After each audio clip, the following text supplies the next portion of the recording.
Hallo, mein Name ist Jorge und herzlich willkommen zu einem neuen Video auf meinem Kanal I Love Kuba. Wir stehen kurz vor dem Monat April und deswegen ist es wieder an der Zeit für das Video zur aktuellen Lage in Kuba. Wenn du neu hier bist und an Videos zu Themen rund um Kuba interessiert bist, dann abonniere jetzt meinen Kanal. Und wenn du die Glocke aktivierst, verpasst du auch kein neues Video mehr.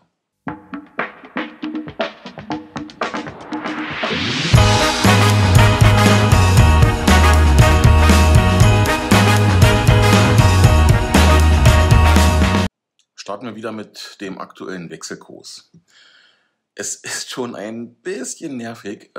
Ich habe einige Videos zu dem Thema online und thematisiere es in jedem Monatsvideo zum Thema aktuelle Lage in Kuba, und dennoch lese ich nicht nur weiterhin immer wieder auf diversen Seiten, Foren und Gruppen im Internet darüber, beziehungsweise diese Frage nach dem aktuellen Wechselkurs. Ich werde auch weiterhin persönlich immer wieder darauf angesprochen und gefragt, wie der Wechselkurs in Kuba funktioniert. An sich eine absolut legitime und harmlose Frage. Aber in Anbetracht der vielen Male, die ich dieses Thema besprochen habe, komme ich zu dem Entschluss, ja, dass dieses Thema nicht müde wird, auch weiterhin besprochen werden zu müssen. Nun, also, die Reiseführer stellen es weiterhin veraltet dar und Exchange-Seiten geben auch nicht den aktuellen Wert an. Hier also nochmal der Hinweis, dass seit August 2022 der offizielle Wechselkurs bei 120 Peso pro Dollar abzüglich 8% Servicegebühren liegt.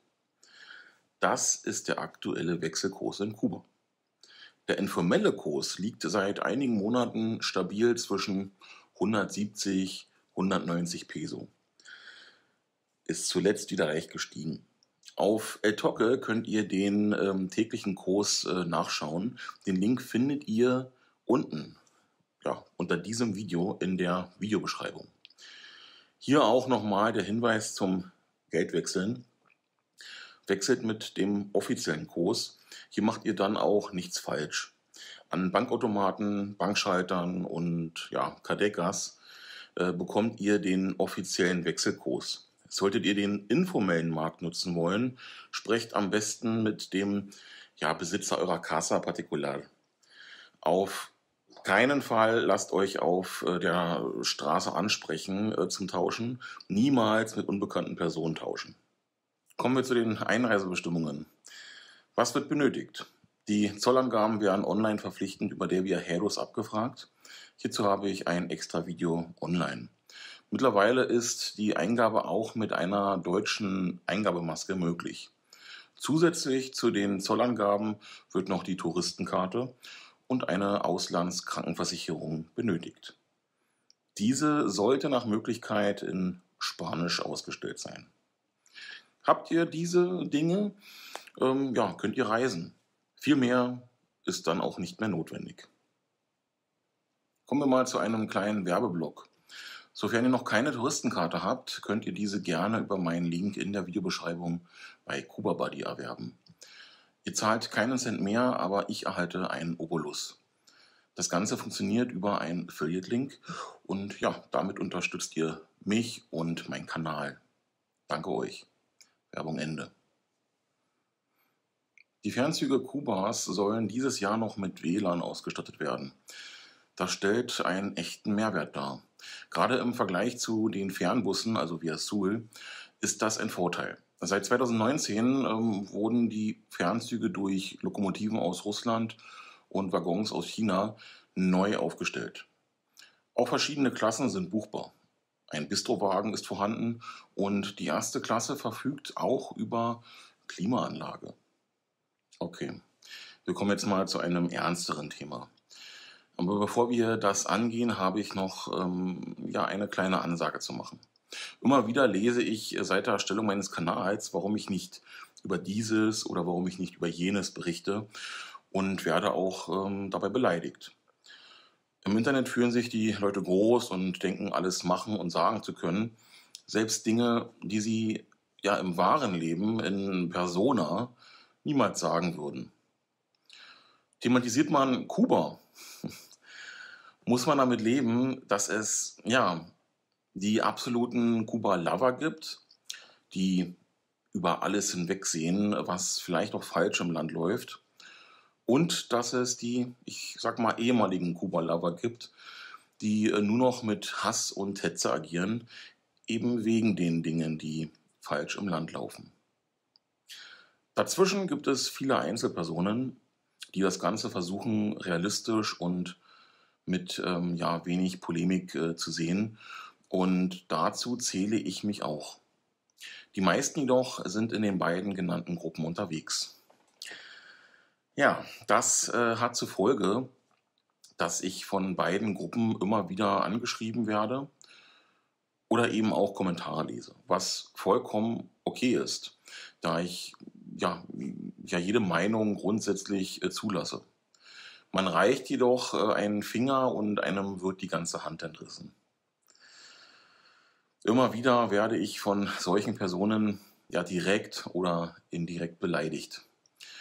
Sie verstehen nicht, dass dieser Kanal einzig und allein mein Kanal ist, in dem ich ja zu Dingen berichte, die mich interessieren.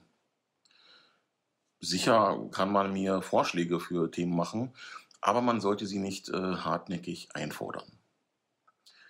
Okay, ja, entschuldigt, aber das musste ich mal loswerden. Kommen wir zum aktuellen Thema Heldina. Hier habe ich einige Kommentare gelesen, vornehmlich jedoch von einer Person, die forderte, dass ich ein Video zum Thema Heldina mache. Erstens entscheide ich, welches Thema ich bearbeite. Zweitens hatte ich bereits entschieden, es in der Videoreihe zur aktuellen Lage zu besprechen, wo es meiner Meinung nach auch hingehört. Drittens habe ich mit solchen geforderten Beileidsbekundungen mein Problem. Heldina ist nicht damit geholfen, dass ich ein extra Video zu den Dingen mache, die ihr passiert sind, da auch die Zielgruppe hier auf YouTube eine komplett andere ist. Außerdem nutzen viele Influencer und YouTuber diese Situation, ja, ich sag mal schlussendlich auch für sich ein wenig aus, um Reichweite zu erlangen. Es gibt wohl kaum jemanden, der zum Beispiel sein Video zu dem Thema nicht monetarisiert hat. Wenn ich ein explizites Video zu dem Thema mache und ich zeigen möchte, dass, dass es mir nur um die Unterstützung geht und nicht um meine eigene Reichweite, dann ja, sollte das Video auch nicht monetarisiert werden. Giuliano TV, ein Kubaner, der in Deutschland lebt, ist, glaube ich, der einzige, so wie ich es überblicke, der sein explizites Video zum Thema Heldina nicht monetarisiert hat. Darüber zu informieren, was passiert ist, da sehe ich eher den Sinn und das machen wir jetzt auch. Heldina ist eine junge kubanische YouTuberin, zu der ich auch schon mal ein Video gemacht habe. Beziehungsweise war sie Teil eines Videos, in dem ich auch einige kubanische YouTuber vorgestellt habe, die ich unter anderem verfolge. Heldinas Videos zeichnen sich dadurch aus, dass sie vielen Kubanern hilft oder geholfen hat. Die Einnahmen, die sie erzielt, nutzt sie also auch zur Unterstützung anderer. Im letzten Jahr ist sie Mutter geworden und schon zu dieser Zeit hat man gemerkt, dass sich der Ton von Heldinas Videos verändert hat. Der Frust und die Wut über die Dinge und die Hilflosigkeit ließen sie immer mehr und immer lauter und aggressiver über die Missstände Kubas berichten. Sie erhielt daraufhin von vielen Seiten immer mehr Angriffe und auch ihre Arbeitsstelle war gefährdet. All das mündete darin, dass sie am 9. März verhaftet wurde. Ihr Haus wurde von 30 Personen der Polizei und Staatssicherheit durchsucht und ihr wurden alle elektronischen Geräte wie Computer und Smartphones weggenommen. Sie sollte zum Schweigen gebracht werden. Die Freilassung erfolgte nach der Durchsuchung der Wohnung. Jedoch weiß man seitdem nicht sehr viel über Hildina. Soweit ich informiert bin, betreibt ihr Mann, welcher in den USA ist, ihren Instagram-Kanal zwecks Infos weiter und nutzt auch die Community-Funktion auf ihrem YouTube-Kanal zusätzlich dazu, wurde eine Internetseite hildina.com erstellt. Wie gesagt, sind weitere Informationen zur aktuellen Situation von Hildina nicht vorhanden. Es ist in meinen Augen unstrittig, dass die Reaktion des Staates mehr als überzogen ist. Es ist in Kuba verboten, die Regierung zu diskreditieren, und genau das wird ihr vorgeworfen. Und auch hier haben wir das große Problem, was aber durchaus nicht neu ist. Selten findet man in Kuba ehrliche Aussagen zu politischen Themen. Jedoch hat das seit Juli 2021 stark zugenommen.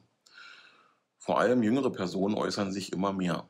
Leider sieht die Regierung Kubas eine Verhaftung und Beschlagnahmung von persönlichen Dingen als erstes Mittel dagegen vorzugehen, statt es einfach hinzunehmen. Das Beispiel Helena ist leider eines von vielen, aber derzeit das aktuellste und vielleicht populärste. Immer wieder äußere ich mich zu den Unterschieden zwischen Touristsein in Kuba und Leben in Kuba. Es sind leider zwei komplett verschiedene Welten, denen man sich immer bewusst sein sollte. Besucht gerne die Seiten und Kanäle von Hildina, um euch dort weiter zu informieren und aber auch, wenn ihr Unterstützung leisten möchtet. Wenn du das Video bis hierhin geschaut hast, lass es mich gerne in den Kommentaren wissen und abonniere meinen Kanal, sofern du das noch nicht gemacht hast.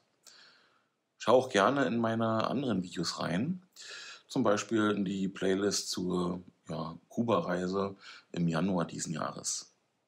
Dort sind alle Videos hinterlegt. Wir sehen uns im nächsten Video wieder. Bis dahin, Saludos, ciao.